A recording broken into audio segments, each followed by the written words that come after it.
Welcome to the very first episode of Talk Bigfoot. I'm super new at this, so you'll have to bear with me as I get the format worked out. Let's get into the show.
Police should be on their way in a few minutes.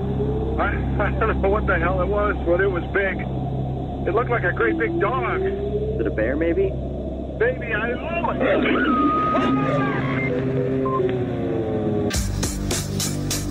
Sir? Hello? A giant, hairy creature, part ape, part man.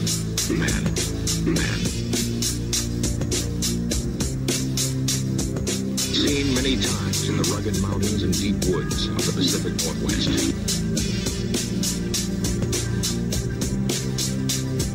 The encounters have not always been peaceful.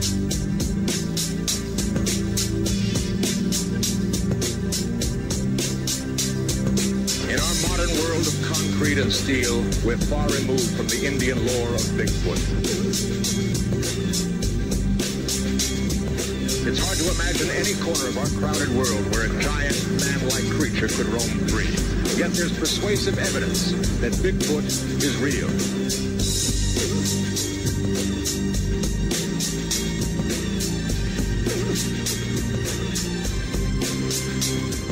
If we assume that Bigfoot is real and that men are closing in on this seemingly gentle monster, then we must prepare for that first meeting.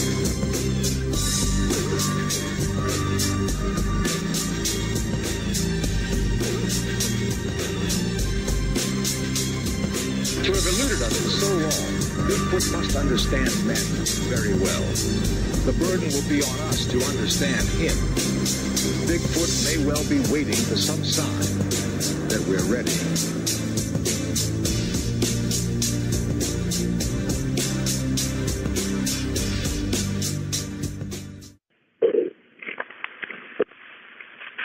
Hello? Hey, Steve? Yeah, this is Steve. Hey, it's PK from Talk Bigfoot. Hey, how's it going? Pretty good. How are you doing? Oh, not bad. Just enjoying my day off. Just got back from running some errands, buying some more gear for our outing next month. That's cool. I got a new really cool setup I'm working on for surveillance. So I had to go out and get another security camera, and I bought a remote pan and tilt mechanism to remotely pan and tilt my cameras at night. It's pretty cool. That sounds pretty cool. Where are you going next month?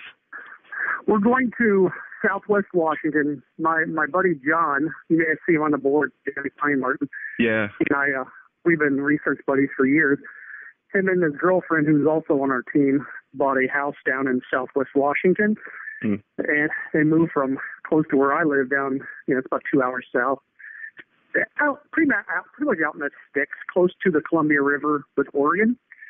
And he's been down there for about 6 months now. He's down there scouting out some places that have had some Class A sightings in the past, and we're going to kind of check out some virgin territory for us next month. Should be pretty fun. Yeah, that sounds awesome. Does he go when he goes out scouting? Does he go out by himself? Well, yeah, sometimes, and then it'll be either by himself or with Rusty, his living girlfriend, who's part of the team too. But both go out, and Rusty's pretty tough. She survived a bear attack about 10 years ago. She's a pretty tough chick. Sounds like yeah. Well, let's get right into it. What's your first name? It's Patrick. Are you the same Patrick that I've been emailing before? No, that's a different Patrick. Yeah, what Patrick? Yeah, he's the guy that initially emailed me about the Sasquatch Chronicles debacle. Right. I sent you an email as well. Did I answer you? Yes, you did. Oh, good. Well, I won't feel bad then. I got a lot of freaking emails over that. I bet you did. Yeah, and I don't mind answering questions about the Sasquatch Chronicles debacle if you feel so inclined. I have no problem answering questions about it. Cool. So I'm here with Steve Mojo Wilkins, the co-founder of Washington Sasquatch Research Team, and we're going to talk about Bigfoot. So, Steve, what got you interested in Bigfoot to begin with? Yeah, that's kind of a interesting question. I'm originally from Cincinnati, Ohio. That's where I was born and raised. And when I was a kid, I remember seeing the Patterson-Gimlin film on TV with, my family. When I was a kid, I would have been, 4 years old when it first happened. But when I first saw the video, I might have been a little older. It may not have been, a video from the same year.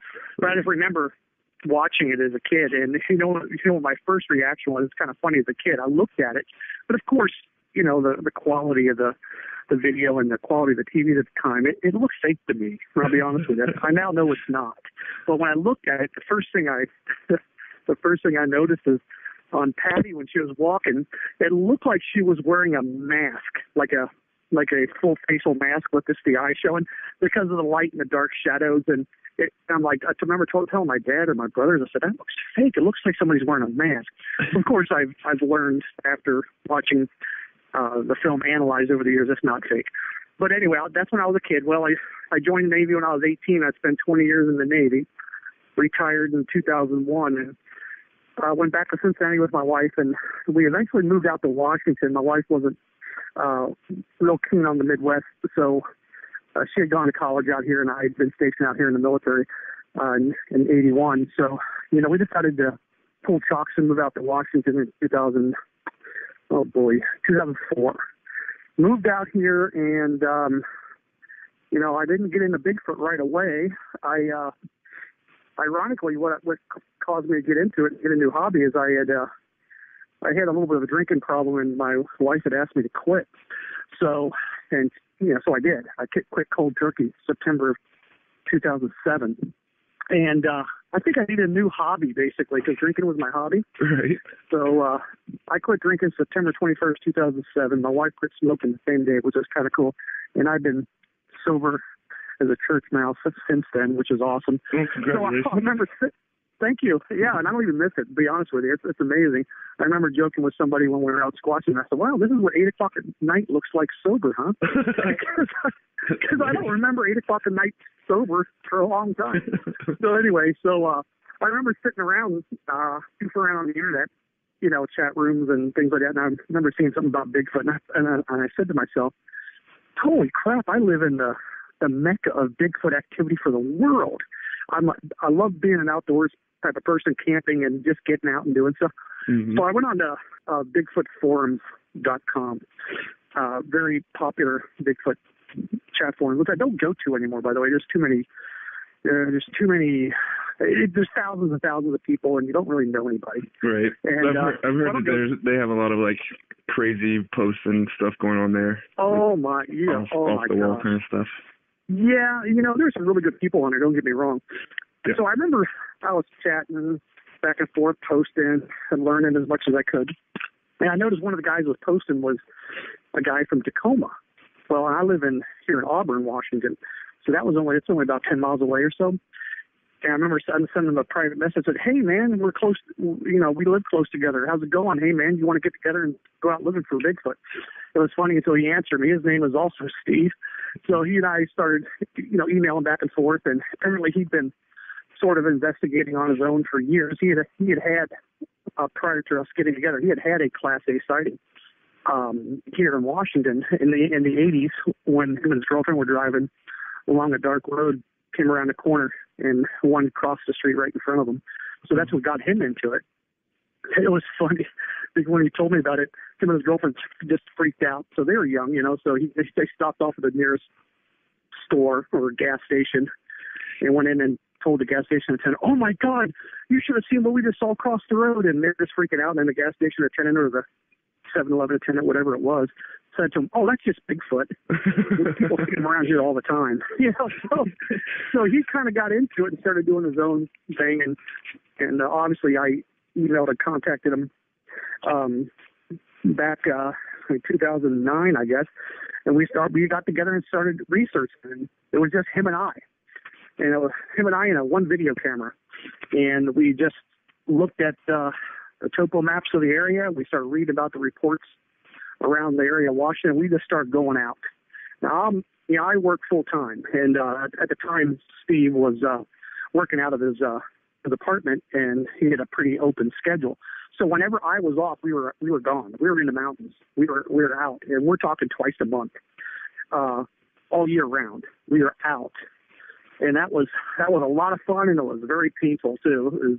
Because we our first inclination about investigating Bigfoot is we got to get up high, man. We got to get up in the mountains because we think they go up high, right, out of sight.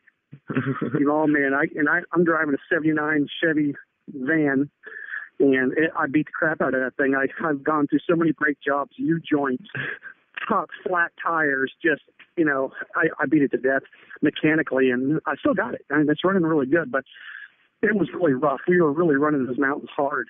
Is that the command van? The command van, yeah. She runs pictures. She runs like a tank. She's not looking beautiful anymore, but she runs like a tank, and I gutted it, and I got it built to be a command van. I got the equipment. I got, the living accommodations. It was not a RV. It was a basically conversion van that I made into a Bigfoot command van. So that's how I got started. Basically, quit drinking, got in the chat rooms, and found a new hobby, and I've been doing it ever since. Steve and I eventually came up with the team name, WASRT, and we eventually got the website, and we got a Facebook page, and I used my YouTube channel to upload all our videos, and we were out 2009, 2010, 2011, all the time. I mean, we were out all the time, and we started to put videos up eventually, and now that every time I go out, I put up a video. Steve has since gone on hiatus. He's been driving around the country, living out of his van, not because he has to, because he wants to live the free-spirited life. His wife passed away a long time ago, and he's just driving around. We keep in contact, talk to each other once in a while on Facebook. But so mostly it's me, John, Rusty, Art, and sometimes some other people. My son Kyle comes out with us. So that's how I got started. Sorry, I was such a long-winded answer. Oh, that's okay. That's good. I like one thing about you guys when you go out, even if you don't get anything, you still post a video, you put a video up. I think that's pretty awesome. Yeah, and because some people honestly just want to see what we're doing. Right. I tell people I'd rather give you a 20-minute video of nothing Bigfoot related than, like some people do, make things up to try to gain attention to themselves. Exactly. I'm not talking about anybody specific because a lot of people do that. And if I get a blob squatch, if I get something that I don't know what it is, I put it on my video and say, hey, I don't know what this is. We actually got a blob squatch one time on one of our time-lapse cameras. And I tell people, I think it might be a Bigfoot, but I'm not going to say it is. I'll let you guys decide. Yeah. Yeah, it's good to be objective about it because there's no way to say for sure what it is at this point. Yeah. Mm-hmm. So, what do you think Bigfoot is? Like, do you think it's a primate or?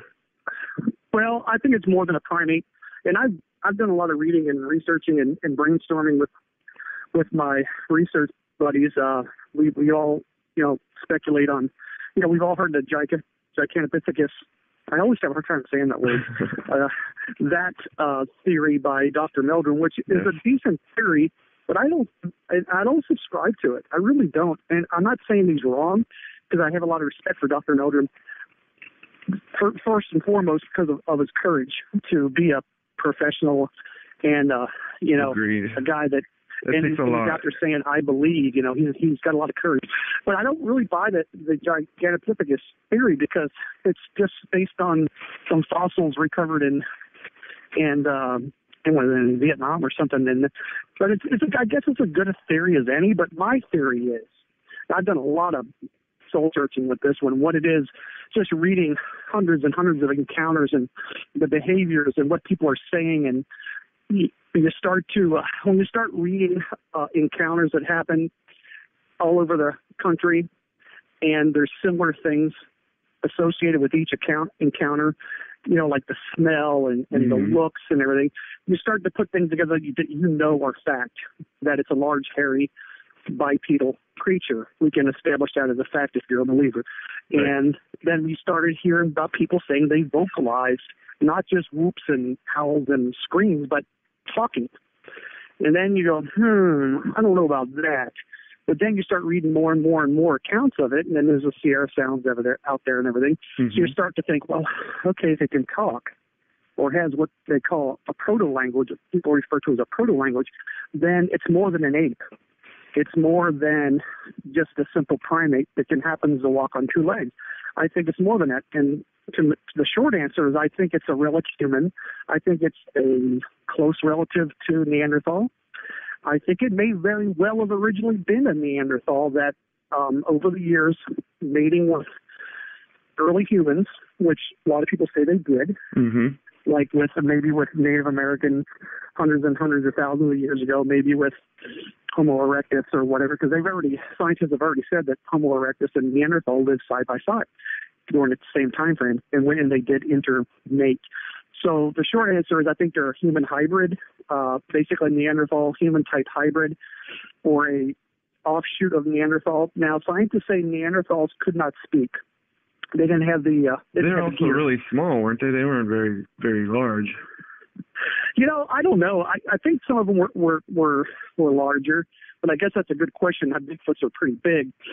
But well, that being said, getting to the vocal part of it, if they can speak. Well, if they could speak, they weren't Neanderthals. However, they could have been a hybrid of a Neanderthal that mated with early humans that would have given eventually over time the ability to speak with, you know, interbreeding and whatnot. Right. And I really honestly believe that they have a proto-language and they can speak. And then maybe if we get time, I can tell you some of the things I've heard and some of the things my research partners have actually heard, and other friends, the close friends are in the business or in the field, have actually heard. That proves in our minds, at least, you know, evidence that they do have the ability to speak. So they're not a primate in what people normally consider a primate, because primates can't speak and they can't walk on two legs for an extended period of time. So it's got to be more than that. It has to be interbreeding human primate type hybrid. Well, let's get into that. What kind of evidence have you and your team found? Well, I'll just go off from the least impressive to the most impressive. I've been out in the woods, and my partners and I have been out in the woods, and we've been out there, and it's completely quiet. But I remember one time, and this has happened more than once. The first time I said to, I don't remember if it was John or who was with me, I said, "Can you hear that?" And normally, when something like that happens, you're the only one that can hear it. It's just crazy. Like, this sounds strange. I said, I hear music. Or something in the distance that sounds like music, but it couldn't be. We're in the middle of nowhere. And a lot of times the places we go, there's one road in, one road out. And you know you're the only, humans there, right? Right. It sounds like distant sounds that sound like music. In other instances, when it's a little bit easier, music like singing or like instruments? It's so faint that it's like, can you imagine someone's got a radio on and it's really far away. You cannot make out what it's saying. You cannot make out what's being, what you're hearing, but it's something. You're hearing something, you just can't make it out. So just like really a melodic kind of rhythmic noise. It's strange. So that's the least impressive example. And like I said, in other instances, it sounds like people are talking, but you can't make out what they're saying, and it sounds far away. It's like a muted conversation that you really can't make it out. And this has happened quite a few times to me. And one of the instances was when I was out there squatching with Barb. Barb has a very popular YouTube channel called Squatching with Barb and Gabby, and she's a friend of mine. Her and I met when we were filming for the Joe Rogan show on Sci-Fi.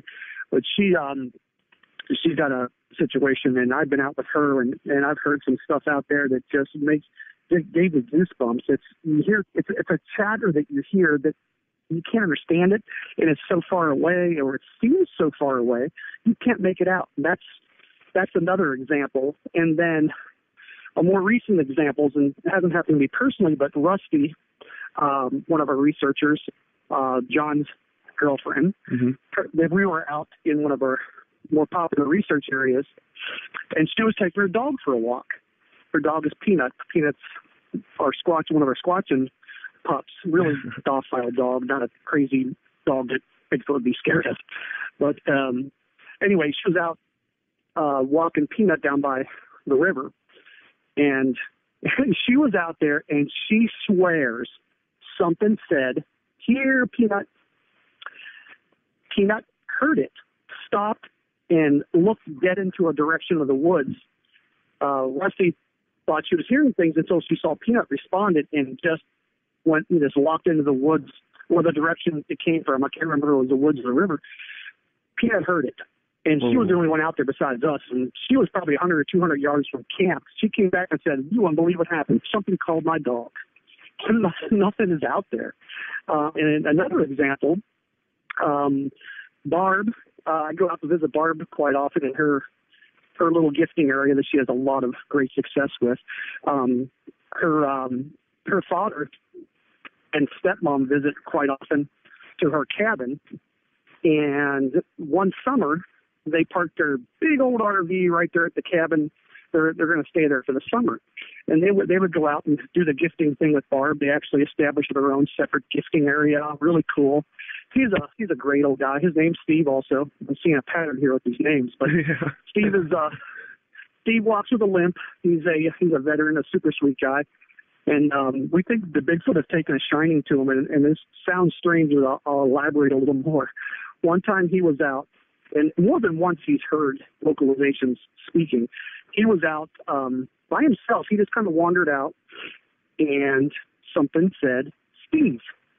Something said his name. And at first he thought it was his wife calling him or something. So he went back to the RV and camp, and his wife was in the RV, and he said, "Hey, did you call me?" She goes, "No, I've been in here the whole time." And no one else was out there as far as he knew. So that was kind of weird. That would freak me out, I have to say. If I was out in the woods and I knew I was alone and something called my name, that would really freak me out. Yeah, that just goes to prove, and this is if you believe that they're actually vocalizing, and I do believe they do. And if you ever met Steve, he's a salt of the earth, super sweet, give you the shirt off his back kind of guy that would never make up anything. And I've known him, for just a little while, but we're both veterans, so we talk all the time. But he doesn't make that stuff up. Right. So apparently, it took a little bit of a shining to him, and. One more sort of related incident with Steve at Barb's cabin is he was, like I said, he walks with a kind of a limp, and he was down by the creek next to the cabin. He was getting some water, and he fell because the little creek there, go down a little decline into the creek. He fell and got back up, thought nothing of it. The next day he went out to the same creek to get water for making coffee or whatever he was doing, because they don't have city water at the cabin. Mm-hmm. He went down to the creek bed, and sitting right there, right where he fell, was a big stick, a walking type stick. Uh-huh. It was leaning up against, I believe it was next to the little overpass bridge to the forest road there. And it was sitting there. And he thought to himself, "Oh my God, they left me a stick saying, hey, you should walk with us." Now that may be far-fetched. It may have just been a stick that fell. Who knows? But I thought it was kind of cool. I think they took a shining to him because he was such a nice guy. And of course, they leave him tons of food and stuff out there. I remember Barb told me that him and his stepmom were in the RV one night, and something shook the RV violently. Like, this is a 35-foot RV, and something shook the crap out of it. Well, it didn't wake Steve up. Or maybe they didn't shake the crap out of it, but I don't think Steve woke up. But his wife did, and she looked out the window and towards Barb's cabin, which is only about 30, 40 feet away, and something walked in front of her kitchen light. She always leaves her light on in the kitchen, and totally blacked out the window when it walked by. And if I stood next to that window, the top of my chin would probably hit the windowsill. That's about how high it is. So 4.5 feet or something like that. And it was a pretty tall window.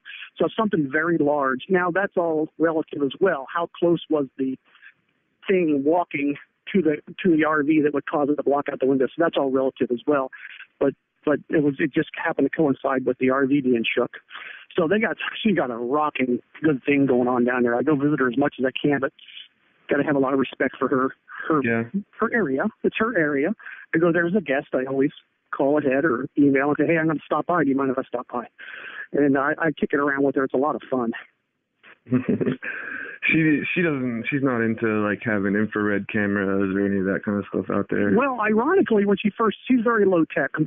Barb doesn't know a lot about computers and gizmos and gadgets.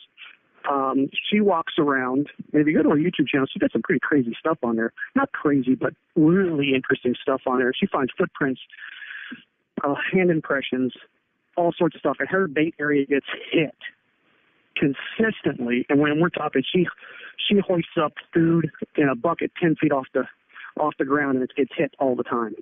And I could talk about Barb and Gabby for hours because they got some stuff going on there. But anyway, no, she's getting better. She walks around with her iPod camera on a walking stick, and that's how she does her video. She's since gotten a little more high tech. Her little group that she's established in the neighborhood, they went in together and bought a thermal camera. So she's done a little bit more. Oh, that's good. Her thing is, Barb doesn't want to scare them off because I've gone there before and told Barb, do you mind if I set up this camera trap? Because, I'm talking an elaborate camera trap with, maybe tripwires, not to injure, but to set off cameras and things like that. Set out my thermal drop box, which I created, which I did on a couple of occasions. She didn't mind me doing a thermal because thermal is very passive and it doesn't emit any type of light or anything like that. So I had a thermal drop box that I created with a battery to run the thermal all night and record. And I had some issues with the recording device, the DVR, that caused it to stop recording. So, and it's funny, it's not even funny, it was frustrating. She let me put out my thermal drop box, where it was basically a big plastic tote camouflaged with a hole in it where I mounted the thermal camera to look through the hole. And I wired some a 12-volt, small 12-volt battery. Like an ATV battery? It was like a tractor battery. Okay. And it wasn't an expensive battery. A deep cell, I couldn't find I needed to minimize the weight because we have to carry it a ways. So I got a tractor battery. It was a flooded wet cell 12-volt battery, which wasn't that heavy because they're not as heavy, obviously, as car batteries. And I put it in this drop box and I wired it for all 12-volt. Had a little inverter there for the power for the thermal. It worked like a charm, except for the little DVR I had, which is a cheap Chinese-made DVR I bought on eBay years ago. Unbeknownst to me, only records for so many hours, and then it cuts off. And even though I had plenty of memory on the SD card, I know I should have tested that, and I should have known that ahead of time. But the one time I left it out, her area got cleaned out, and it stopped recording about 11, 12 o'clock at night, obviously before anything happened. So that's something I'm going to revisit. But what was the original question? Yes, high-tech stuff. So she's okay with me doing that because that's very passive. It's camouflage. You can't even see it there. And I kind of put it, 10, 20 feet, 20 feet more, like 20 feet away from her little bait area, overlooking the entire area. She's okay with that because it's non-intrusive. Well, I had decided, in my infinite wisdom, being the techie guy, that I was going to set up a trigger system where I would actually have a regular, like a security-type camera that would be triggered and turned on by the bait being taken. And you can just imagine any type of tripwire or spring mechanism when the bait is taken that will trigger the electronic. And I was going to flood the area with a white light to illuminate it. And my whole thing is, and I talked to Barb, I said, don't you want to see what they look like? And she said, well, that's and she has actually seen them on a couple occasions through the woods briefly. Don't get me wrong. She saw a baby one and she saw an adult stalking some elk. But she said she doesn't want to scare them away or do anything to cause them not to come back. And I have to respect that. It's because that's her area, not mine. Yep. So I didn't do it. But she will let me do the thermal Dropbox thing. I've since purchased another DVR recording system for that setup, which I'm obviously going to do it later this year. But she doesn't want to do anything that will deter them from coming back, and I understand that. She's got a great thing going on, and you have to respect another researcher's area. You know what I'm saying? Yep, absolutely. You don't want to mess up whatever good thing she's got going on. And she's got the best thing going on right now, in my opinion, that's documented out there. For those of you who are listening, go to Squatching with Barb and Gabby. Barb is a great person. Gabby's her dog. And this dog is totally cool. It doesn't bark, which is the weirdest thing. That dog does not bark. She can take that dog out squatching, and that dog will lock in on something in the woods. And it's usually after a wood knock or a whoop or something that Barb hears. And that dog will lock in on it for a few minutes. And, of course, Barb's got a camera rolling, and you don't see anything. That dog is the greatest squatching dog, and it's a very docile animal. Obviously no threat to Bigfoot, and I think the Bigfoot out there, the big feet out there are used to Barb and Gabby. So, yeah, it's actually about putting a GoPro camera on Gabby, on her collar, and letting her go. But boy, I tell you, she moves through the woods like it's unbelievable. They're a lot of fun, but that's just my crazy ideas. Back to what kind of evidence you found. Like, have you or your team ever actually seen one? Steve did. The co-founder, the guy I told you is out on hiatus right now, traveling around. He and I, I never remember the dates without looking on it. I think it was 2000. Yes, October 2009. He and I were out for the salmon run. For those of you not familiar with the salmon run, once a year to go upstream to spawn and die.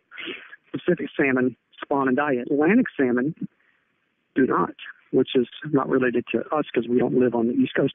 But Pacific salmon come in. They go deep upstream and wherever they were hatched or whatever, and they go to spawn and die. Well, one of our best research areas close to Barb's area actually, on the river, the pink salmon run every 2 years. And they do have some other salmon in the river, but mostly they run every 2 years. So we go out for the salmon run because we call that the Bigfoot Super Bowl, man, because Bigfoot is out and about during the salmon run, just like bears are, because it is a fantastic time to fatten up for the winter. Right. So that's when a lot of sightings happen, because Bigfoot is, in our opinion, less inhibited and less likely to be shy because they have a small window of opportunity, approximately 2 weeks, give or take, to go out and gorge on salmon, just like the bears do. So we're always out on the salmon run on a major river or something because that's our best opportunity. Well, October 2009, Steve and I, it was just us two, we drove up to alongside the river to a forest road that washed out years before. We go to right where the washout is to the river, and we set up camp. So we had just gotten there, and we had planned on staying for about 5 days, I believe. So we had just gotten there, and we're setting up our stuff. And, we've been there about an hour, I think. And I told Steve, hey, I'm going to hike up around the washout up the road. And this little road only exists to service the power lines that run parallel to the highway there that service power to the small communities out there. So it's washed out. So you walk around the washout, and I started walking up this long road, and I had the walkie-talkie. And I said, Steve, here's the walkie-talkie. If you need me, call me. So it's me, my video camera, my .45 pistol, and lighting up because I don't go anywhere without it. And it's not because I'm afraid of Bigfoot. It's the most dangerous thing in the woods is a pink monkey. which are humans. So I always have my pistol, and it's always concealed because I think Bigfoot knows what they are. So sorry to get sidetracked. So I hiked up the trail there along the washout, around the washout and up. And let me back up a little bit. When we first got there, it was windy, and there was a huge dust devil that kicked up on the riverbank. Now, to me, I've never seen a dust devil out here in Washington. I don't know what it is, but this dust devil was pretty big. It was right along the river, on the far bank of the river from where we were at. And I made note. I was like, wow, it's pretty cool. It's a big dust devil. I haven't seen a dust devil out here in the mountains before. So anyway, I made note of it, and I just took off down the road, and Steve was in camp. And I'm walking, just doing a little video, and then all of a sudden, Steve comes crackling over the radio. He says, "Oh, my God, I just saw one." And I'm like, "What did you see? What did you see?" He says, "Well, the dust devil kicked up on the river." I don't know if he said this over the walkie-talkie or the conversation afterwards, but I'm trying to just paraphrase what happened. Uh-huh. The dust devil kicked up on the river, bigger than ever. Huge dust devil kicked up on the river. And he said, right after it kicked up really, really big again, he heard some crunching and stomping through the woods on the left side of the vehicles. So he heard that. He said it sounded like heard a buffalo going through the woods. It was pretty weird. He ran to get his video camera, and he was inside the back of his Jeep trying to find his video camera. And whatever it was must have crossed the road behind him, because he came out with his video camera, and just for a second, he saw Bigfoot running through the woods. It must have been for a split second. He saw it huge, and he saw it running between the trees. And he didn't have time to get this camera up to his face. And it was heading to the direction where I was. So he tells me over the radio it's headed your way. So I'm like, holy crap. I didn't know what to think. It's like one of those situations where you don't really think what you do. Right. So I was like, oh, and I'm videoing. And by the way, my video sucks. The video, I was a horrible videographer back then. I had no concept of slowing the hell down when I'm panning. In part of the video, I was at extreme zoom, and I was panning around on extreme zoom and not paying attention to what I was doing. So I eventually figured out I was on extreme zoom, and I'm talking to the camera. It's like, okay. So Steve said this camera is going to be on this side of the road.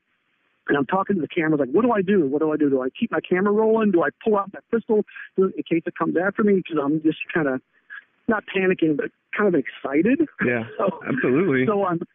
So I started listening, and I can hear something on that side of the woods, distant. I can hear some crunching going on. And then all of a sudden, this was kind of key, the woods got quiet.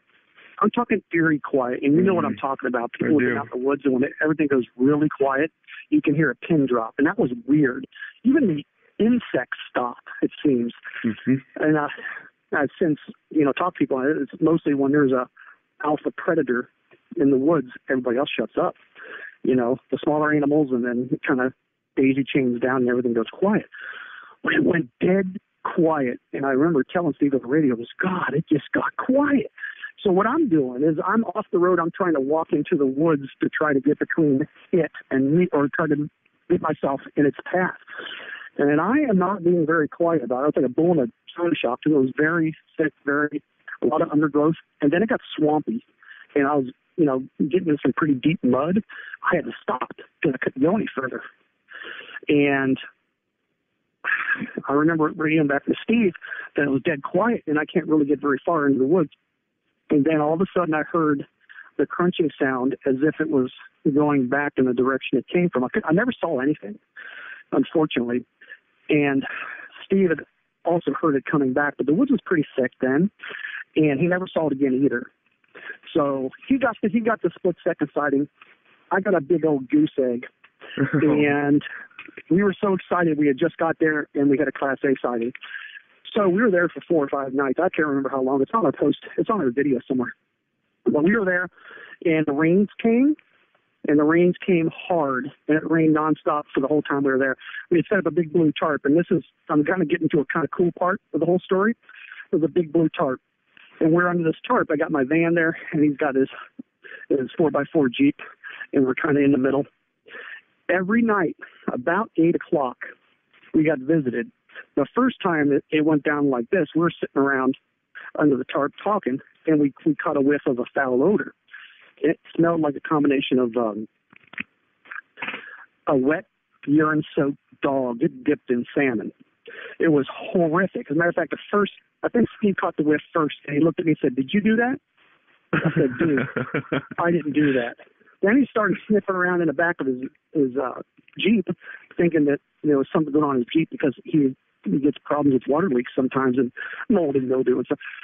So then we started hearing the crunching in the woods, very subtle crunching in the woods. And now, keep in mind, it's pouring down rain. Mm. So we're hearing this crunching over the sound of the rain hitting the tarp.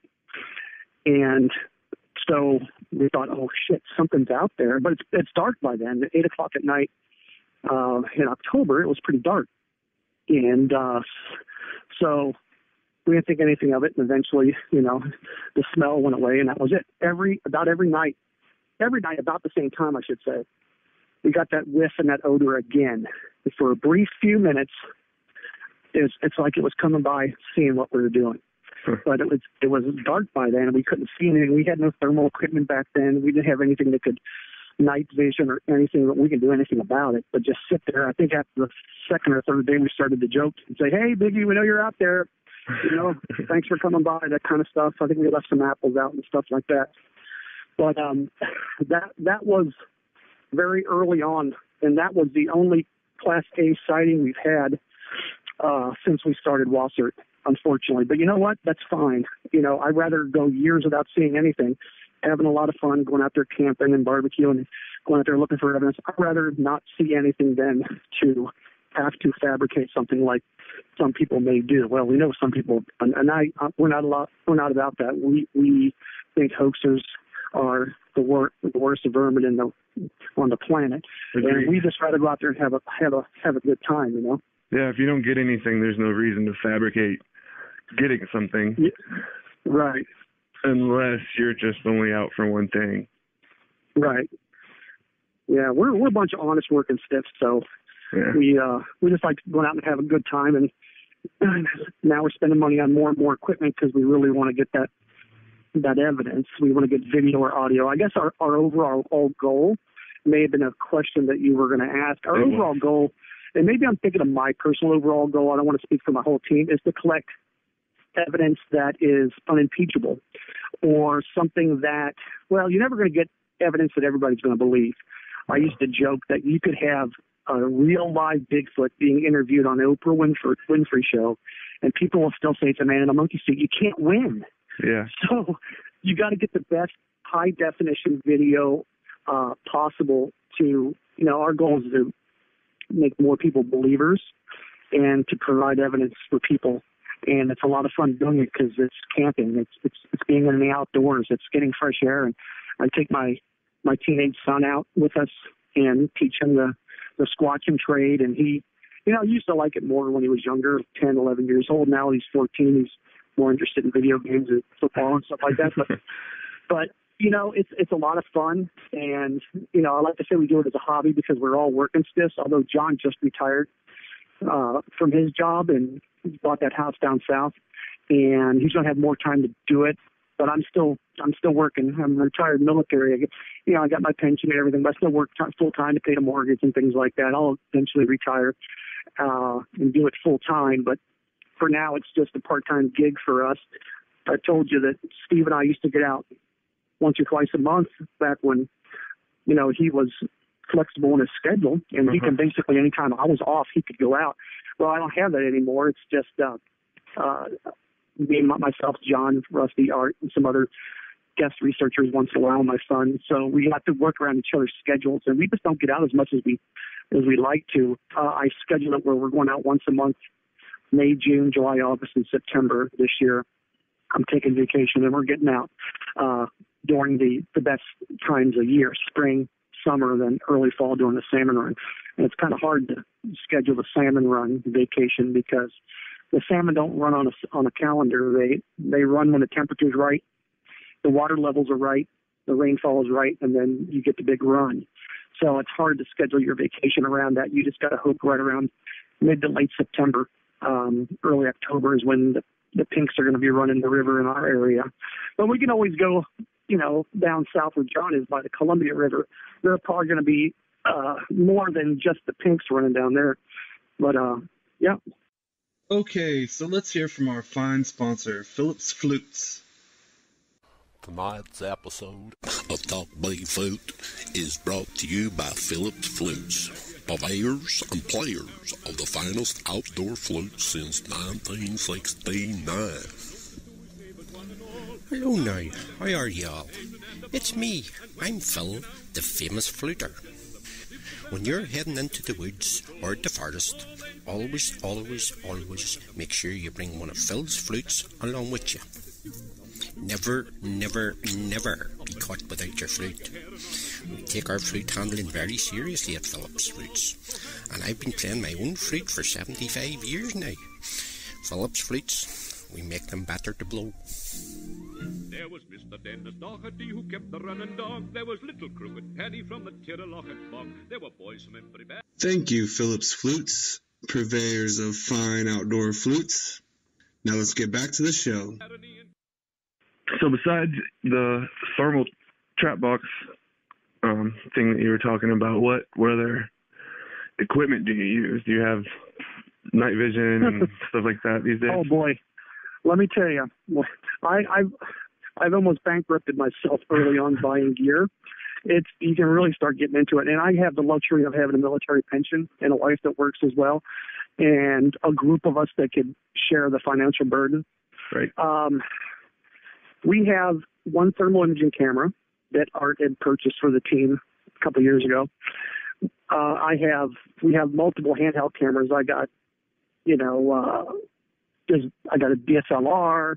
I got a point and shoot camera. I have security cameras. We have motion sensors. We have audio recorders out the ass. I got a Zoom H2 Dean, and I apologize, I haven't mentioned Dean when I've been talking. Dean is in Oregon, and he's part of the team as well.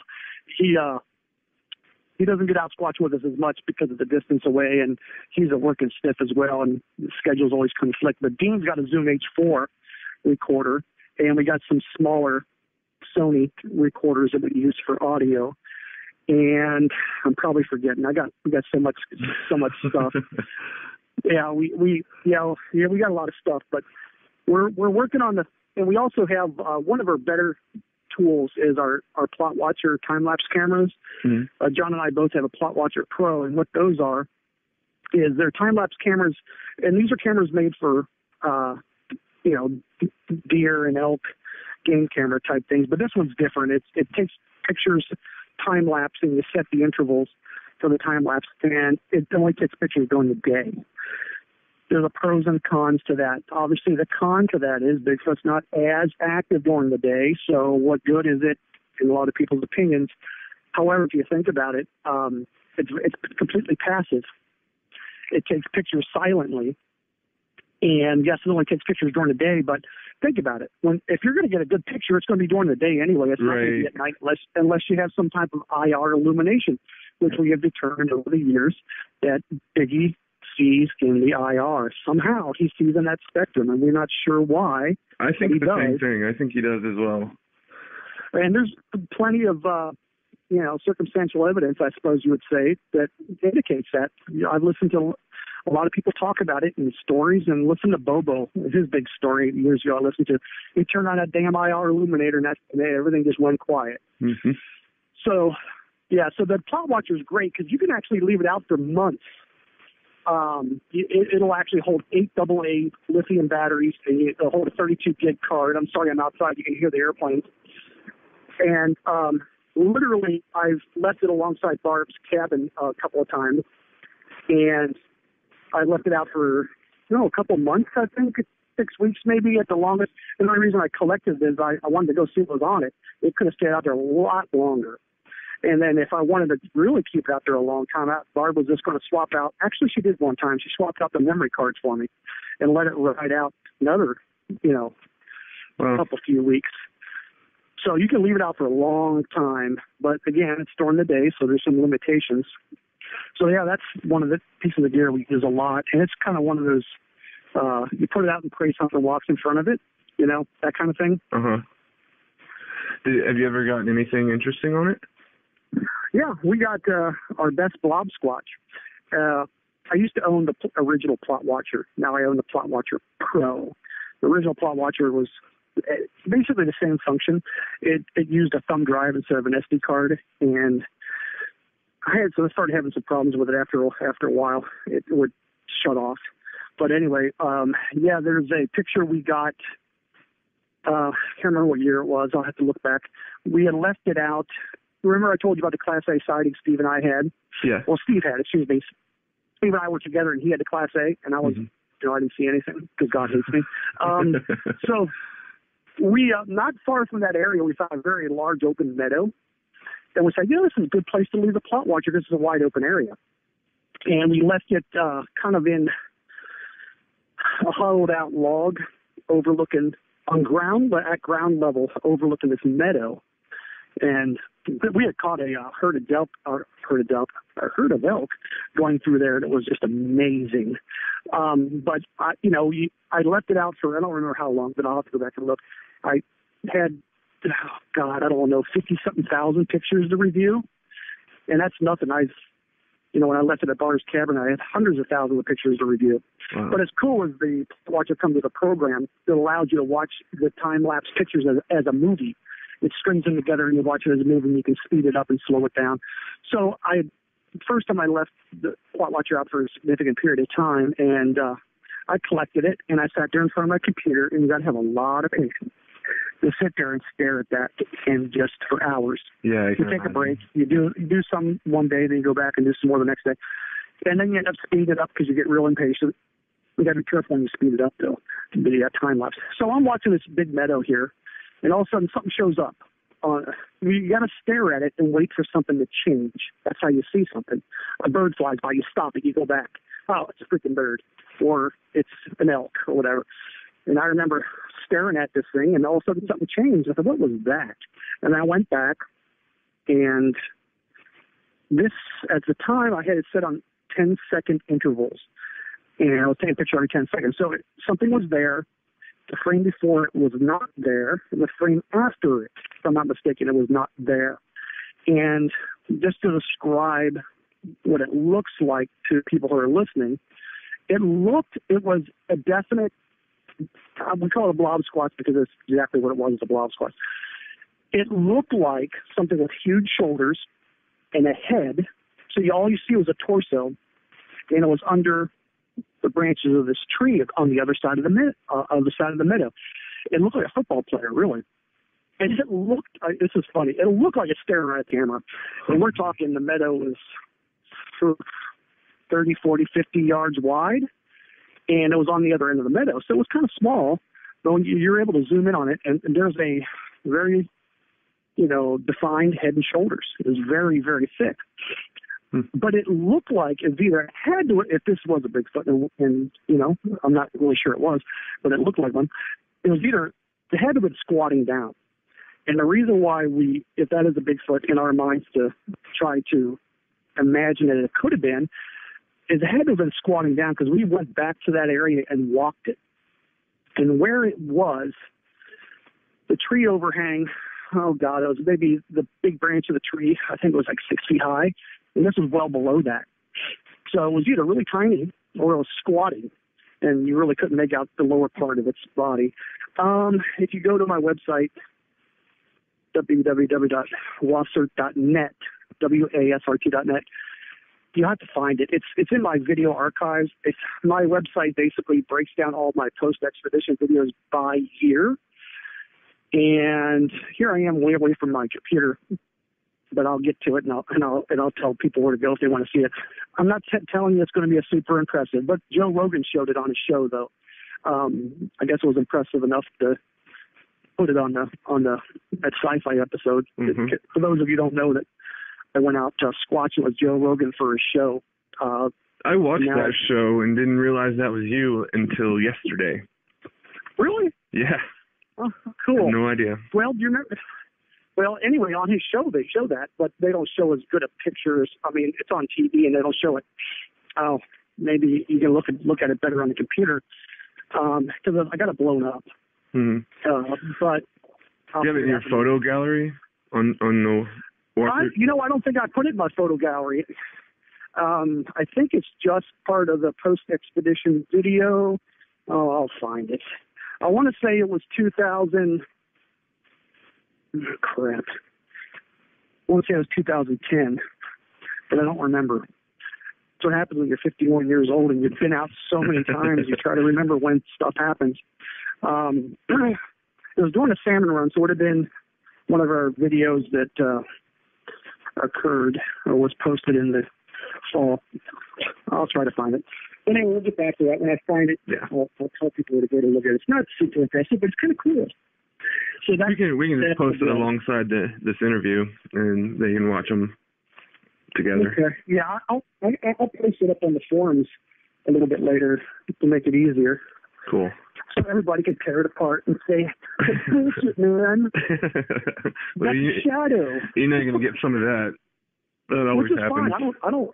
I don't mind peaceful descent. Mm-hmm. I don't mind people saying that it doesn't look like a Bigfoot, because, like I said, I self-proclaimed blob squatch. It's our blob squatch. It's our claim to blog squatch-ism. So it's just one of those points of interest. Yeah. Call it that. Yeah. Other evidence we found many footprints. People ask me why we don't cast. Mm-hmm. Why don't you cast prints?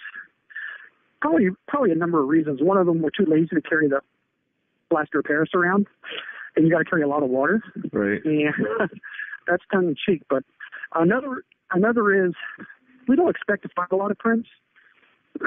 That might sound stupid, but for those of you in the Pacific Northwest or a very large forested area, you know that the forest ground is very soft, very spongy, very springy. It's like walking on a mattress. A lot of pine needles and fern needles built up over the years. You're walking on several feet of needles. It's like walking on a mattress, so it's not conducive to leaving footprints. Yeah. But we do find them once in a while. If you're lucky enough to be by the creek bed, by the mud, and even in the pine needles and the fern needles, you'll find them once in a while. But boy, I tell you, they must have jumped out of a tree. We found some pretty deep impressions that were pretty impressive. I got a couple of them in our photo gallery. Probably our best, I wouldn't say best defined as far as we found a 21-inch track. Steve and I, early on, about 4,000 feet. Remember I told you we used to run the mountains really hard, and we used to go high, and we were out at this pass about 4,000 feet, and we stopped to take a leak because it's a long drive. And Steve said, "Look at this." I said, "Holy crap." It was a print. It was a hard-packed forest road, hard-packed dirt. And it recently had rained before, or the snow had melted or something. I can't remember. Pretty high, but I think this was not. It was warmer weather. It looked like something had walked there when the ground was wet, and it dried.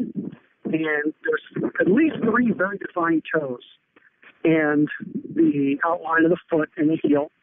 And where some of the toes would have landed was a rock, which is the reason why the other toes didn't print. And it was 21 inches. That was massive. Well, that's on. I think that's in my photo gallery. It's a 21-inch track. Okay. Like I said, it's not super defined because it's on a very hard packed road. And the only reason anything showed up probably is when it was wet. And of course, there was no other print. But it's in the middle of the road, so a lot of the other prints could have been destroyed by vehicles because people do run up and down them roads 4-wheeling. So there was only one print that survived. And it's pretty impressive. And there's actually a boot print next to it, which is Steve's boot print, his size 10, 11 inch foot, whatever, next to it or on top of it as you look at the picture. And it's pretty cool. We're pretty convinced that's a Bigfoot print because there's 3 very defined toes, and then there's the outline of the foot. So, are you at the website right now? Yeah, I'm looking at it right now. That's a huge print. Can you see the toes there? You can. And you can see where that rock is, where the other toes would have printed, but it didn't because of the rock? Yep. Yeah, so that was pretty cool. That is. We found some double tracks up on one of the mountains, double footprints. It's kind of weird. It's like it jumped out of the tree. And of course, there's no tree there. That's kind of funny. It looks like a double track, like it was standing there, but it was deep. So we found quite a few tracks. But I tell people we don't cast. We take pictures and we put some type of device there to measure it, like a tape measure or something that you could actually determine the size based on, the reference and everything. Maybe we should start. But, casts are a dime a dozen, man. That's true. There are so many of them, and they haven't led us anywhere. Unless I knew I was going to pull some dermal ridges off of it, maybe I'll start carrying the casting material. But, I guess I'm not that impressed about casts because there's been so many faked. Mm-hmm. I'd rather just take a picture of it and move on. We'll take a picture of it and we'll set up cameras around it. We'll set up a camera trap and hope it comes back. That's kind of our modus operandi. We found tracks. Oh, this is an area we need to set up some type of camera trap or something. Tell me about this footprint that's in the snow with the glove next to it. We were driving back when we used to do a lot of winter squatching, even in the bad weather. If this is the one I'm thinking of, the snow tracks. Uh-huh. We were driving along this campground, and there's a big airstrip to the left. So you drive down this road parallel to the highway, and the left side is a big airstrip, and the right side is a bunch of campgrounds, and then there's still snow on the ground. And we're driving along, and Steve says to me, I think I see tracks out there. So we jumped out, we walked out, and there's these huge tracks in the snow. And we're starting to think, what the hell could this be? Because here was the thing. We know, number one, snow tracks are not that reliable because they distort when it gets warm and then it cools down again. They'll melt and they'll harden again. So they'll actually get bigger. And so we try not to take too much credence in snow tracks unless, well, we did because it was there. We looked at it. One thing that we noticed with these snow tracks, I don't know if the picture shows it, is they were very close together. There was not a huge stride in these tracks. These are large tracks. No defined toes, though. So it could have been a little bit older and it melted and refroze, and we didn't really see any defined toes in it. It was pretty deep snow, so I think it'd be harder to find this, if it's, if you got real light powder snow, it's not as likely to leave as much detail, and then it melts. And anyway, it looked like this thing had jumped the guardrail, walked into the open area where the airstrip is for a distance, and then went back, circled back, and basically walked out on the road, if I'm not mistaken, the same place it entered the airstrip. And so we followed it around. One thing we noticed was, like I said, the stride was very short. We started thinking maybe there's snowshoes. But snowshoes would leave a distinctive drag mark in between the stride. Right. If you're snowshoeing, there was none. Then we're thinking maybe it was a rabbit. Rabbits will jump and land and jump and land, and they'll leave those type of tracks. We weren't sure. So it was just one of those curiosity things that, wow, could this have been a Bigfoot? So then we started to think to ourselves, if it was a Bigfoot, why would it, we would assume it would be large feet, so a larger creature. Why would the stride be so short? Uh-huh. Almost like a normal stride. And yeah, basically, why would it go off the road, walk around in the airstrip, circle around and come back? Well, we started to speculate. If it was walking along the road at night and it saw headlights and something started to come towards them, it would jump the guardrail because there was a long line of bushes or but large bushes along the road where it could duck behind and walk in the field and kind of be shielded a little bit from the road. There's openings where you can see it. So I think maybe it jumped it, walked around the field, and then came back out when the vehicle passed. We don't know. We just speculate. It was kind of interesting. But like I said, some red flags, very short stride. And our justification, if we were to think this was a Bigfoot, the reason for the short strides could have been it was going really slow, waiting for this vehicle to pass. But we just, we never pawned that off as evidence, just curiosity. Like I said, we put it up there. We don't always, even if it's not the best of evidence, we put it up there because, people take time to look at our video and give them something to look at. Yeah, no, that's cool. You would have to assume that a Bigfoot is going to shuffle along. What's that? I was saying you would have to assume that a Bigfoot is going to shuffle along at some point. It's not going to always make these huge long strides. Sometimes they're going to take slow little steps. Yeah, you would think so. But yeah, it's actually a pretty cool picture. I think it is. Can't see it, like you said. You can't see the toes, but It's definitely a large footprint. Not a rabbit. I can tell you that is not a rabbit. Yeah, a lot of people say a lot of them snow tracks are rabbits jumping from hole to hole. But for a long trackway, you can see it the left foot or right foot or left foot because it's offset. Right. The steps are the tracks are offset. So we just call it a curiosity. We don't know for sure. It's pretty neat. I think it's neat. Thank you. So let's talk about infrasound. What are your thoughts on infrasound? It is definitely real, and I'll tell you why. We had an infrasound incident during a salmon run, not the same salmon run Steve and I. When Steve had the Class A, it was after that. And once again, I don't remember what freaking year it was without going back to my computer.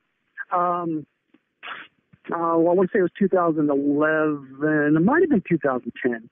I'll go back and tell you. God, my memory.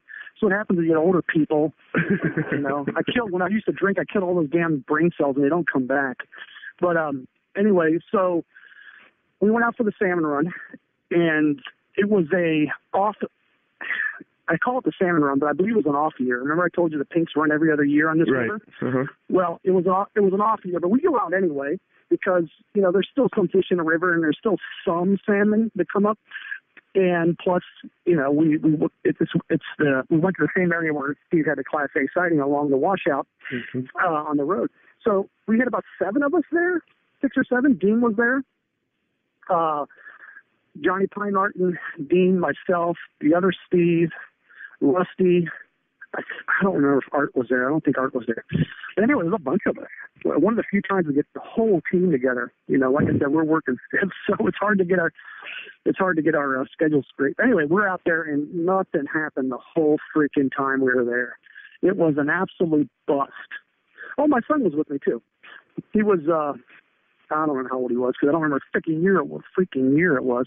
But I want to say he was 9, something like that. Anyway, so the last day of the trip, we're all sitting around feeling sorry for ourselves. We didn't see shit. We got the whole team together. We didn't get nothing. We had time-lapse cameras on the river. We had all sorts of shit going on. We were out hiking and looking for everything. We got jack shit. So the last night we were there, it was cold. And my son was cold, and I'll admit I was kind of cold. At the time, we weren't doing fires because the campfire interferes with your night vision. So then Steve was a big advocate of not having a fire, which was much to the dismay of the rest of us who were freezing our asses off. Anyway, we're sitting in between the vehicles freezing our ass, and the wind was blowing. It was maybe 10 o'clock at night. I couldn't tell you exactly. My son said, hey, I want to go play video games. So we went in my van. I said, I'll go with you. I'll turn on the little buddy heater, and we'll sit there, and I'll watch you play your game for a while. Then we'll go to bed. So we're in the van, and bring video games in. We went to bed. And sometime thereafter, my van door swings open, and Steve says, oh, my God, you won't believe what just happened. I said, what? He goes, you won't believe it. And so he told me the story. So what I'm telling you is secondhand because I didn't experience it. John, Dean, and Steve did. John and Dean decided to go wood knocking before they went to bed. So my son and I were already sleeping. John and Dean, we do that a lot. We'll go wood knocking, and then we'll kind of sit up in our vehicles or tents and listen, if anything. Anyway, so John and Dean, they went down by the river in a very close proximity where Steve had a Class A sighting, as a matter of fact. Well, down along the river, a little bit into the woods to do some wood knocking. It was dark, but there was get this. You ready? A full moon. Oh, the dreaded full moon. Are you sure about that now? Cue the music, buddy. There was a full moon. Okay. Don't get me started. Okay. Or it was close to a full moon. I'm not going to attest to the full moon because I don't remember. That's a better answer. I would say that's a better answer. I guess we can check the date, and maybe it would be poetic justice if there wasn't a full moon. But anyway, there was enough moon where Dean described it you can see, you can look at the river, and you can actually see the river and the moonlight, starlight shining off the river. So anyway, let me get back to the story. Dean and John went to Woodknock. They get down about 100 yards from camp, and Steve stayed in camp, and he was kind of sitting on a bumper of the vehicle or whatever.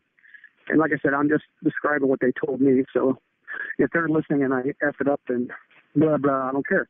But anyway, so they went to Woodknock, and when they're down there, they're woodknocking, and they're hearing something moving around adjacent to them in the forest, something moving very fast through the woods. And this is a very swampy part of the woods.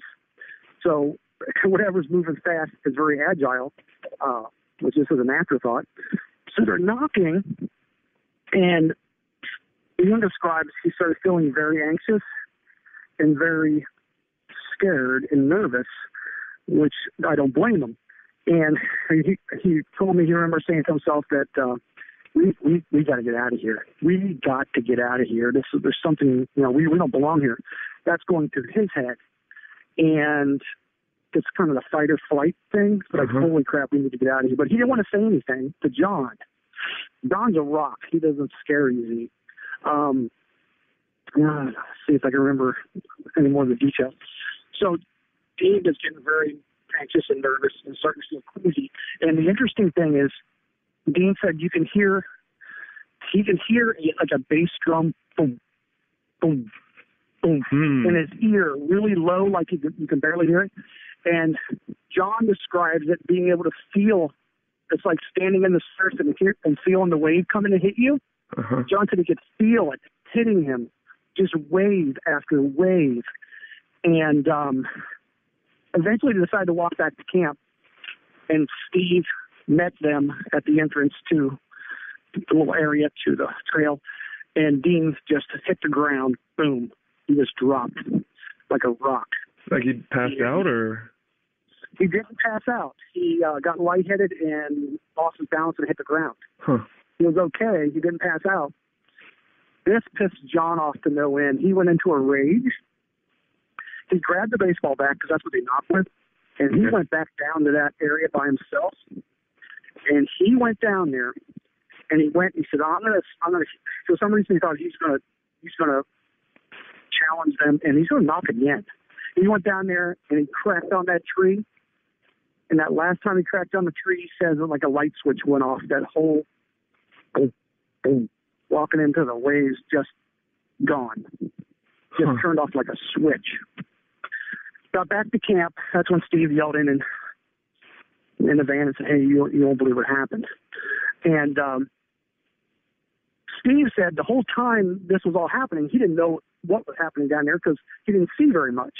He said he said the only thing he saw is he saw a dark shadow moving very quickly down by the river, and he thought it was Dean, because Dean's a pretty husky boy, and this was something very large, from what he says, and it was kind of moving. He could barely see it, like a dark figure.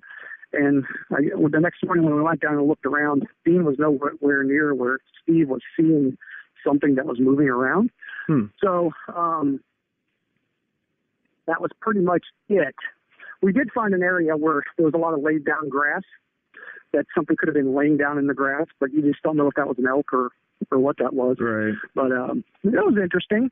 So we do believe, when the whole infrasound thing first surfaced, when I heard about it, associated with Bigfoot, I didn't believe it. I said, you know what? People are scared. They're feeling nervous. That's all part of being scared of what's out there. I don't think you can associate it with infrasound. People are just scared until it happened to Dean and John. And John's got a friend that also does Squatch, and his ex-coworker that's been zapped with infrasound too. And we call it being zapped because that's exactly what it was. You were zapped with infrasound. Now, when you talk about infrasound, I have no idea if it's something that the creature deliberately emits, or it is something that, from the guttural sound of its chest, growling, whatever the hell it's doing, is creating. Infrasound is anything under 20 hertz. 20 hertz is our threshold of hearing for humans, and this all occurs below 20 hertz, or for the most part, below 20 hertz. Remember, I told you Dean heard that very, very faint bass drum beat in his ear. I don't know if it was because his ear was experiencing it through the shockwave, or it was audible above 20 hertz. I don't know. But it actually did occur. They saw nothing, and Steve said he might have saw shadows, but it was just everything that happened was what they felt and what they barely heard, and what they heard as far as the movement in the tree line and everything. But they never saw a Bigfoot. So, but there was just, let me tell you what. And people ask me, what do you think it was pissed off about it? Because you assume if you're zapped with infrasound, there's a Bigfoot that's pissed off. Right. Because I think is when they're angry is when it happens. Not everybody experiences infrasound when they relate it to a sighting or whatever. So people ask me why. I said, well, it may be because they're angry. And why would they be angry? Because somebody's wood knocking. So you got to speculate. You're a researcher. You got to speculate that it was you're wood knocking, and everybody knows that's in the business or who reads about Bigfoot. Wood knocking is a way of communicating. No one really knows what it means. Right. We speculate it could mean a lot of things, like aloha means a lot of things or whatever. Knocking on a tree could be a way of just communicating, saying, "Hey, I'm here. Come find me," or "Hey, it's mating season.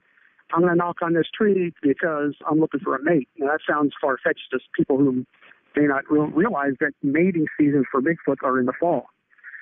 And the reason for that is so they can give birth in spring. A lot of wild animals give birth in spring because it gives their infants the best chance of survival when they birth in spring. It makes sense. So the salmon run happens in the fall. It's also mating season. And I watched a video of an old retired forestry worker interview I saw years ago on YouTube. Real nice guy who said that the Forest Service knows they're out there. They won't talk about it. And then he went into the birthing season and the mating season. Mating season in the fall and birthing in spring, and he went into all of that. And this guy had nothing to gain from that. So we deduced that. That video is actually up on the forums. I've seen that. I saw it about a week ago for the first time. It's really interesting. Oh yeah. So what Dean and John could have been doing is inducing a audible tree knock booty call request. Right. And then so Bigfoot, who is looking for that mate, he hears a knock. He makes his way to the knock, and there's a couple of silly pink monkeys with a Louisville Slugger hitting the tree, and he's pissed. So yeah, that would be too. Infrasound.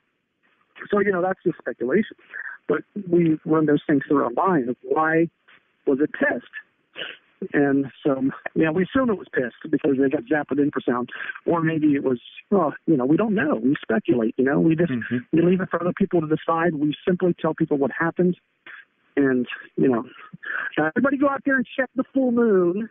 Okay, I don't remember you go back to my video, and I don't remember the date. I think it was October 2010. I don't know. Now I'm going to go back and look.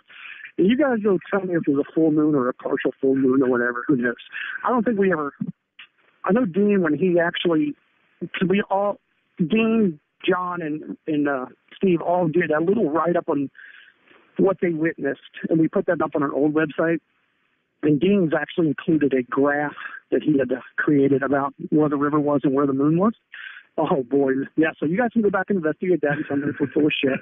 But here's the difference. I'm not going to create a show based on it. So there you go. We're just telling you it happened. And that's a pretty big difference. Video games. I was playing video games. You can't blame me if the freaking moon wasn't there. But anyway, so that was infrasound. Infrasound is real. It doesn't always happen. It doesn't always. It's weird how it affects different people differently. Like it made the one guy feel anxious and panicky, but it made John angry. Oh, he was pissed, and he said he experienced. Here's another thing. His buddy, his ex workmate, because he's retired, got zapped by infrasound, and he said his buddy had what he described as an infrasound hangover the next handful of days after it occurred. And you know what? I say hangover because that's normally attributed to a negative feeling. It was a feeling of euphoria And it was just the opposite of the recurrence, because his buddy, when Don went back to work after that incident, told Bob about it, his coworker. Bob said, "Hey, welcome to the club, man," and talked to him about the hangover, the positive hangover that happened after it happened to him. So the next week or so, he felt like $1 million. He was just felt wonderful. And John had the same experience afterwards. He had this euphoric, exciting, this wonderful feeling about his health and his life. That sounds strange. It does sound strange. It makes but if you you wonder. Want to hear more about it, I'm going to have to charge you $7. Okay. And that's a month, and I needed to deposit directly into my PayPal. Right. So, can I pay for a year ahead of time, and then you can just tell me the whole thing? Damn, Skippy, you can. All yeah. Right. All right. So sorry about that, but go ahead. No, it makes you wonder if it's a physical effect, the euphoric feeling you're talking about. If that's a physical effect, or if it's more of a mental thing, like you were realizing that you had a Bigfoot encounter and that makes you happy. Yeah, I was thinking the same thing. There's no real explanation for it. We should have got the blood work. But yeah, also the blood work costs an extra $7 if you want to know that, by the way. All right. But yeah, so yeah, it's kind of a side note. He said, he felt like it's really maybe he was, because that's a good point. He felt excited about the incident. He was. Well, another thing, I forgot to mention this part. John actually had, and I'd have to get John on here to verify this, because he had some memory loss also. After John claims, not claims, that we actually, when we talked to John had memory loss of the whole incident after it occurred. Like after he came back from woodbopping, and the whole thing shut down, he didn't remember a whole lot. As the day progressed the next day, he started to remember more of what happened. Dean didn't really have that. He remembered the whole thing. But John had to kind of piece things together, and as the day progressed the next day, he started to remember everything that happened. So you're right, it affects people differently. Yeah, that's the strange thing about it. But I guess it's not really so strange if you think about how different we all are from each other to begin with. Mm-hmm. Yeah, we're all wired differently, and we all have, we all react to instances in our lives differently. Some people, like a tragedy happens in your life, some people react differently than others. I think that's pretty natural. Mm-hmm. But do you know infrasound, for those of you, because I did a lot of research on infrasound after it happened, do you know it's a naturally occurring phenomenon? It's naturally occurring. The Earth actually produces infrasound, and it's related to earthquakes and things like that. Right. Everybody talks about the animals run for the hills before a tidal wave. Right. That's like the tsunami. Right. They hear the infrasound caused by the earthquake, and they run for the hills. And also tigers and rhinoceroses and different animals, elephants, communicate with infrasound. So it's naturally occurring, and it's also something that happens in nature with animals. And all it means is it's a sound produced under 20 hertz. So I'm sure there's variations to it, but it naturally occurs too. So it's interesting, but that's the only infrasound incident. Dean's had some experiences with him and his family out doing some impromptu squatching type stuff where he felt panicked and nervous and things like that when he had been out and heard some wood knocking, and for no reason at all, he just got that, and I'd have to have Dean, I don't want to paraphrase what Dean told me. He's had that fight or flight reaction before, and since, I think, being out, and you don't even have to see the Bigfoot, he just heard some wood knocking and, all was well, and then it just hits him. Get the hell out of there. You don't belong there. Just, get your family and leave, that kind of thing. So, right.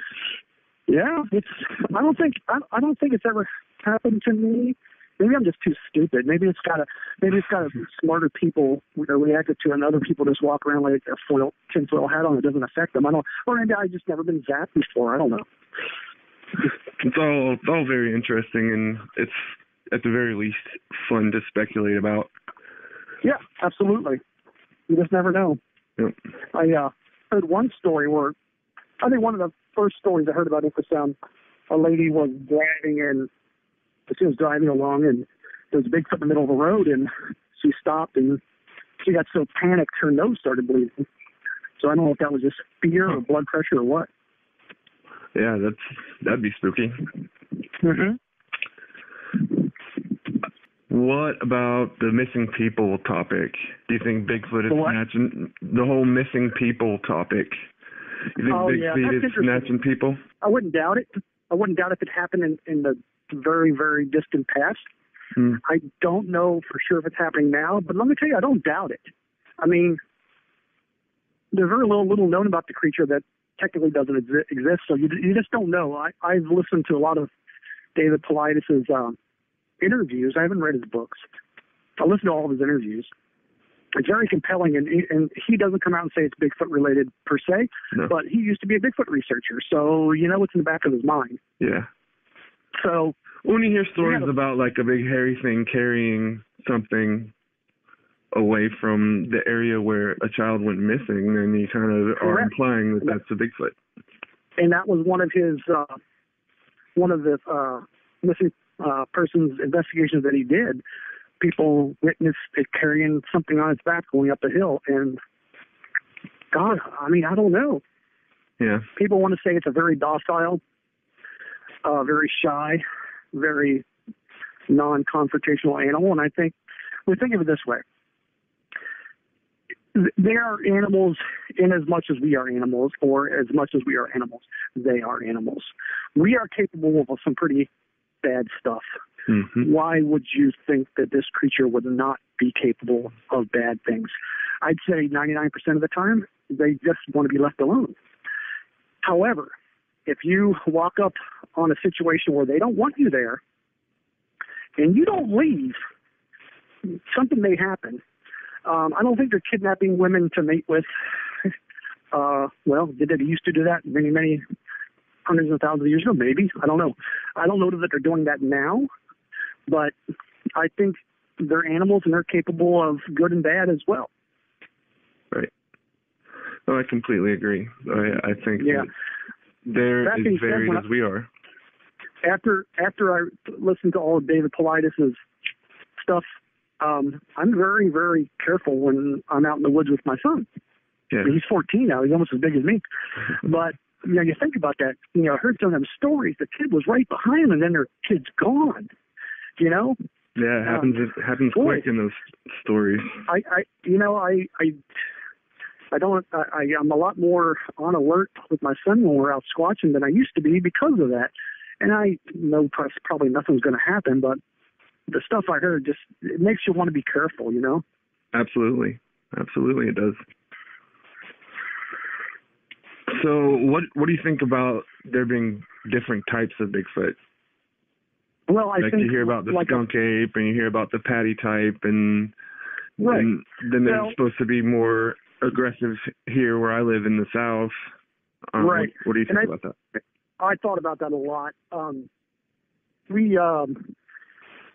We think the ones that, you know, the Bigfoot we think came along with early humans, Native Americans, and all other mammals, woolly mammoths or whatever. We all came over the Bering Straits land bridge tens of thousands of years ago and inhabited North America from Eastern Asia and Europe, where the Yeti is and everything like that. And a lot of the Bigfoot settled here because here in the Pacific Northwest, here in Washington, Oregon, Northern California, Southern Canada, because it's a very lush, very mild climate, lots of rainfall, lots of salmon and things like that. So most of the Bigfoot stayed here. Mm-hmm. That's why it's the highest concentration of sightings. Now, that being said, many of them migrated east. Why they migrated east? Well, probably for the same reason humans did, is just to establish their own territory and maybe war amongst rival clans and things. You just don't know. And the ones that moved east into the South evolved over the years to be less hefty because of the heat. Their bodies would adapt to the environment and they wouldn't need to carry as much body fat. So they're going to be smaller in stature. And that's why, as far as the skunk ape and your southern Bigfoot, they tend to be not so big. And that's all a reflection of the environment they live in now. And the whole Boggy Creek, really angry Bigfoot with the attitude problem. I wonder if any of them got zapped by infrasound, by the way. I thought about it myself. It's so damn hot and sticky down there, and you're covered in hair. Wouldn't you be pissed off all the time, too? Yeah, I'd be pretty angry. Rattlesnakes and freaking, we don't have poisonous snakes in Washington, and very little poisonous spiders. So, if I walked around all hairy and sticky, you know how humid it is out in the South? Yeah. I'd be pissed off at everybody, too. So it's hard to say why the behaviors are different, other than, now you say you have a different species. Well, one of my initial theories was that there were Bigfoot and then there were hybrid Bigfoot. When I say that, I'm not so sure I subscribe to that exact theory now, but there are Bigfoot, in my opinion, back then that were more Neanderthal. And, you talk to people who say, I had a Bigfoot sighting and it looked like an ape. And you read another story and somebody said it looked like human.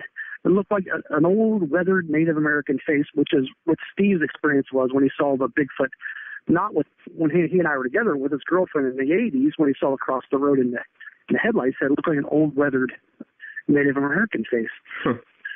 So at the time, I speculated that there were more pure Neanderthal type, and then there were ones that mated with early humans that were more human look, and if there's interbreeding, they're going to develop more human characteristics as far as features, maybe less of a conical head, more but human facial features, and the ability to be able to speak.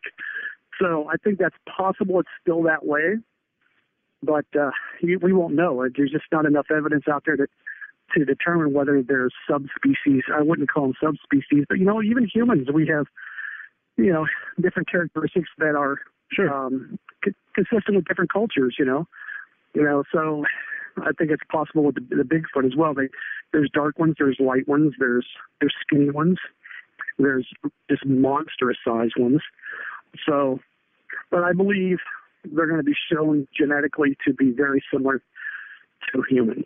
I think they're more human than animal. That's my opinion. Okay. Well, what about Dogman? What do you think about that? That's my latest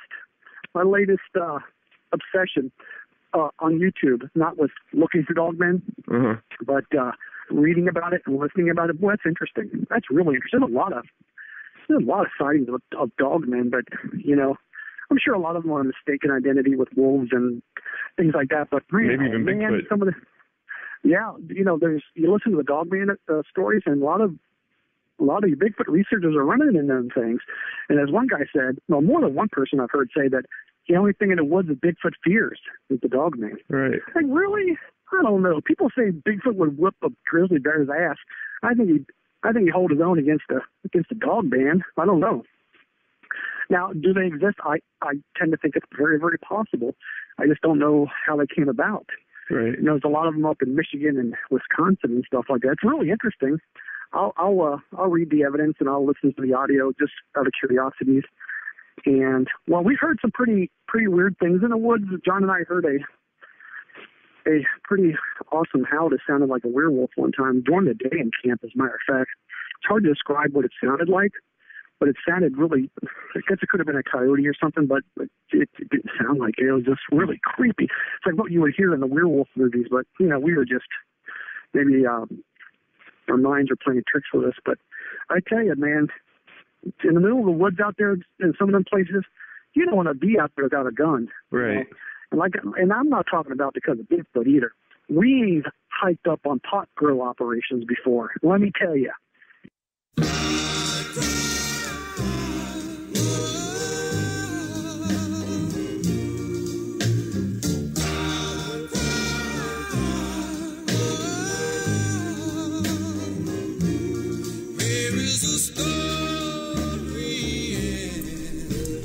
Sons and daughters of the dark, a big welcome from the Dogman, coming at you from TalkBigfoot.net. Enjoy the show, people.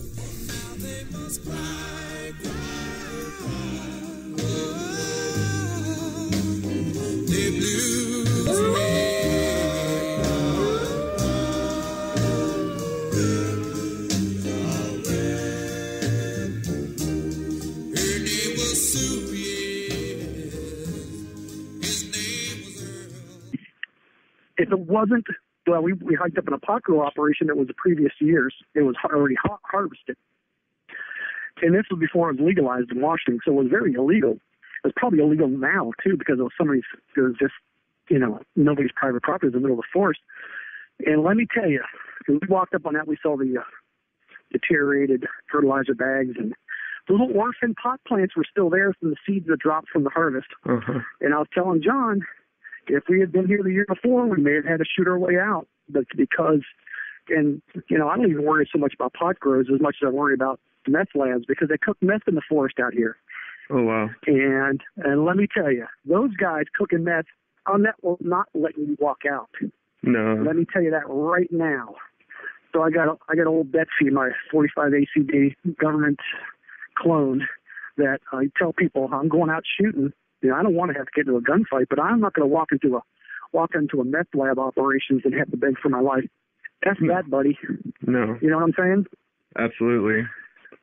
Yeah, Absolutely, and then that's, like I said, the scariest thing in the woods is a pink monkey, is a human. That's why I carry a gun, not because of animals. I don't even worry about bear and cougar and stuff, but they're out there. I just don't worry about them. Meth heads are hands down scarier than Bigfoot, I would say.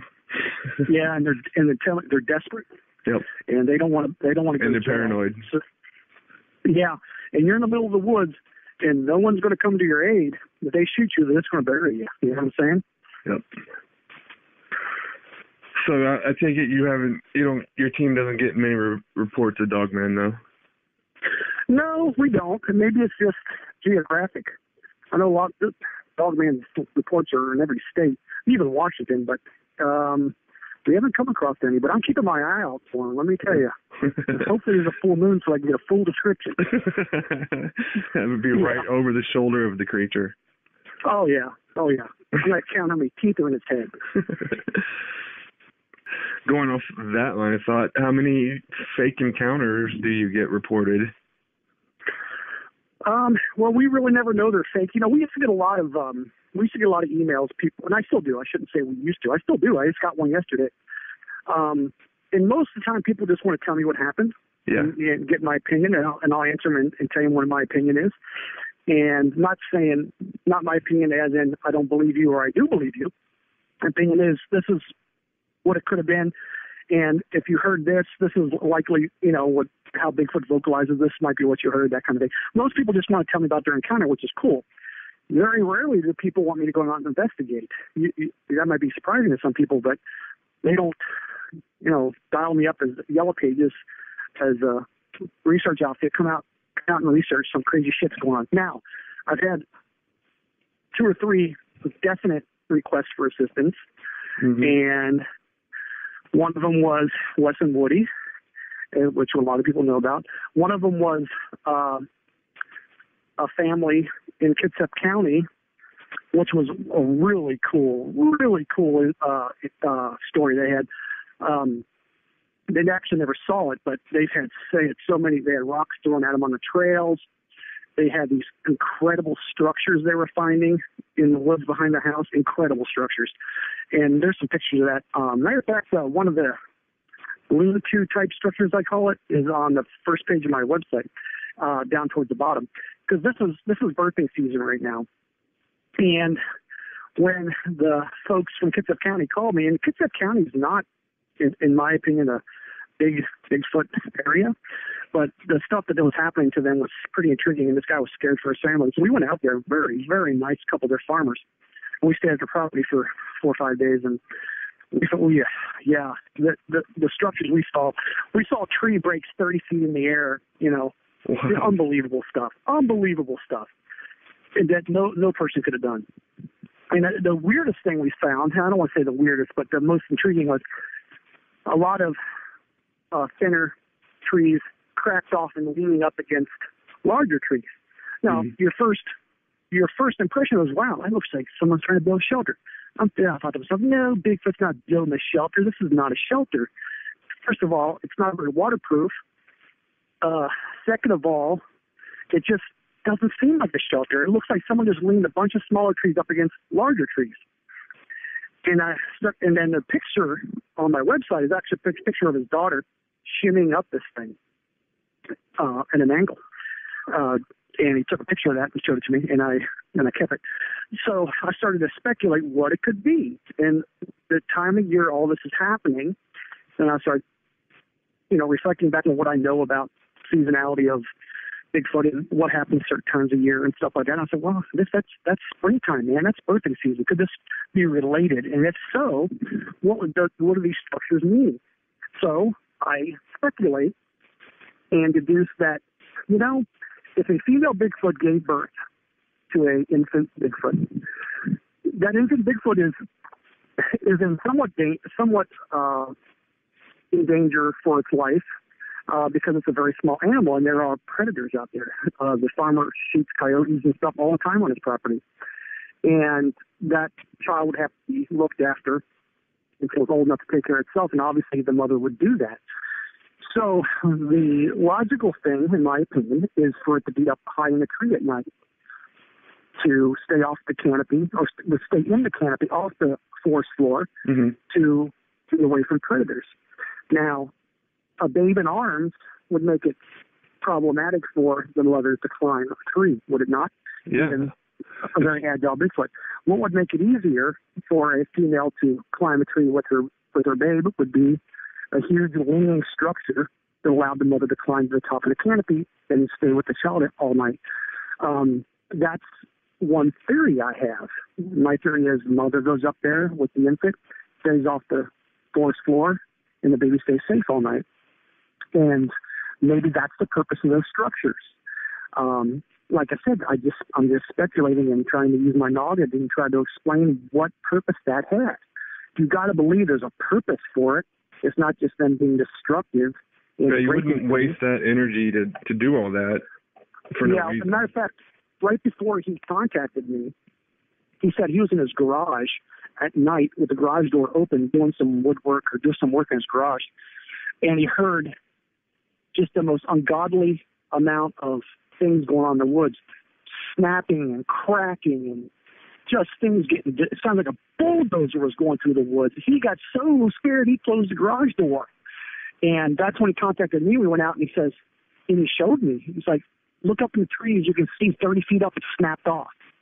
And you see all these branches leaning up against these trees. And here's another side note, really cool. We were out investigating, and I said to him, dude, are these your arrows? They were regular arrows from a bow, and there were 3 arrows sticking in the ground right next to each other in a line, just right there. He says, "Oh my God, I lost these I don't know how long he really said, a few weeks ago or whatever." He says, "Man, I was target shooting in my yard and I lost these things." I said, "Well, they didn't land straight up and down right next to each other. Something had taken them arrows and jabbed them in the ground and left them there." And of course, it could have been a human. I'm not going to say it's Bigfoot related, but it's kind of weird, right? Yeah, that's very weird. I don't see a human doing that. Yeah, he showed me all the tree breaks, and him and his daughter were riding his ATV, and something threw a rock and hit the side of the ATV, and he didn't know where it came from or what it was.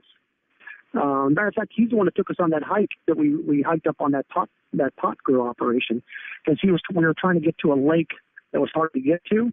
Just for the point of exploring around the area, not that we were trying to do anything in particular other than hiking around looking for evidence. And he was with us, and he took us, and we came up on that pot grow. He was as surprised as we were, but that was during the same outing. So we didn't really come up with any obvious pictures or videos of any Bigfoot activity, but except for the structures and the broken branches and just the mayhem that woods was turned into. It was pretty creepy. Sounds like it. Definitely. Yeah. Sounds like it. So that was one case where somebody actually asked for help. The one was Wes and Woody. Second was the Kitsap farm, and the third one was a Native American woman who emailed me, and she was all in a panic. She said a Bigfoot are coming down out of the tree, shaking the tree, scaring her constantly. But this happened to be on a Lumi reservation, which is a Native American reservation up north in Washington, that it was occurring on. And she wanted us to come up and help her and find out what it is and just, investigate. Because she sounded pretty panicked. And this got really weird.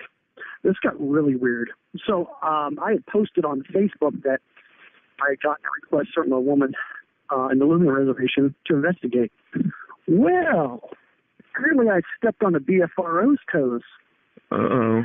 I started getting messages from the BFRO and other people saying, well, first the BFRO guy sent me an email saying, hey, this is our investigation. We're looking into this. This is our rice bowl, Mm-hmm. So, in a very nice way. And, and they weren't threatening or anything. But that one wasn't a strange one. Then I started getting threats on Facebook that white people don't belong on the reservation and don't be here at night because, you're not welcome here. And that was an anonymous person posting to me on Facebook. And I'm not the kind of guy you want to threaten except piss me off. Right. That makes me want to go anyway.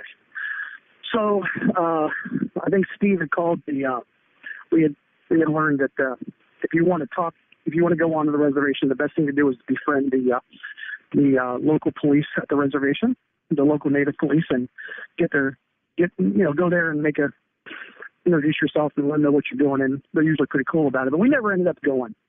We just, people were emailing me saying this lady that's emailing you was crazy. Don't believe her. Da-da-da. So, we thought it was more trouble than it was worth, so we didn't go on that one. But that's only the very few occasions we've been asked for help. Typically, what do the people want as help? They want you to come investigate, or they want you to come scare it away? Well, I think in a lot of cases, they want to, for their sanity's sake, come and basically confirm what they're experiencing so Gotcha. They can say they're not crazy. Like, hey, this is what I saw, this is what's happening, please come here and tell me I'm not crazy, and please confirm that this is real so people believe me. Or I think that's a lot of it. Mm-hmm. They want to confirm, someone else to independently confirm the activity, not really to get rid of them like a term exterminator or something like that. Just go and just look around and confirm what they're experiencing. I think they just want some independent confirmation. I see. Well, I think I'm going to make this my last question here. We already kind of talked about your research goals, but if you could get the Holy Grail in your mind, what would that be? That would be me getting high definition video of the creature for an extended period of time, for several minutes. Maybe watching it in its natural habitat, walking, climbing, eating, doing something, demonstrating locomotion, demonstrating its gait, facial expressions, facial features. I got a pretty kick-ass zoom for my DSLR. I got a pretty nice DSLR with a good zoom and very high-definition video. If I were to, maybe be 50, 60 feet away, which probably will never happen, and catch this creature feeding or bathing or interacting with others in a very clear, high-definition video, then that would be near unimpeachable. That people can say, oh, shit, that's not a man in a monkey suit. I can see the sweat coming off his mouth. I can see his junk. That's not faked. Right. Unless he was circumcised, then there's a problem.